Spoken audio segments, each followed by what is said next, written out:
लोगोफोर खुलुमबाय नोंथांमोननिसिम आं सोरां लामा इउटुब चेनेलजों मोनसे गोदान भिडिअ लाना फैबाय।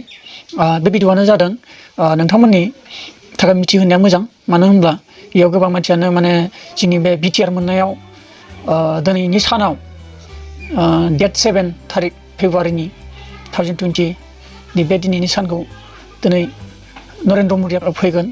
बेयाव माने बिथांमोननि जोंनि माखासे बर' हारि बिथांमोना माखासे गाज्रि थांनायाव माने ट्रेन खालामदों। ट्रेन खालामनायखौ नोंथांमोना नायनो हागोन। आरो लोगोसे आरोबाव गारि एक्सिडेन्ट जानाय नोंथांमोना नुनो मोनगोन। नोंथांमोना भिडिअखौ नायलांजोब। आरो नोंथांमोना आंनि भिडिअ गोदानब्ला नोंथांमोना साबस्क्राइब खालाम।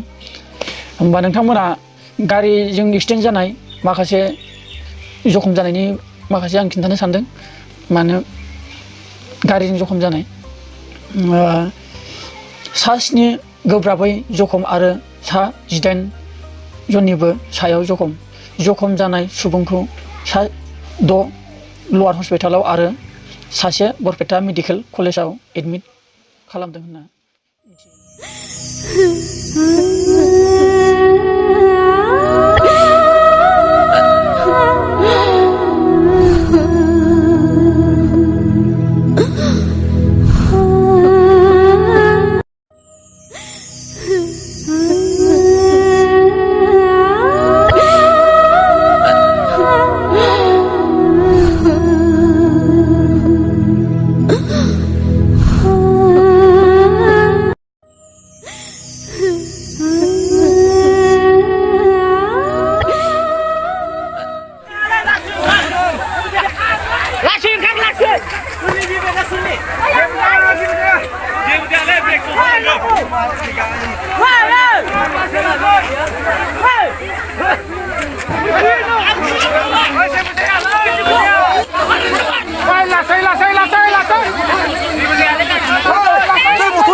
गावसिनि मानसि दं नागिरा। ओइ लासै ओंखार गैला, लासै ओंखार गैला ना गोमोरबाय बिहरबायलै बिहरबाय।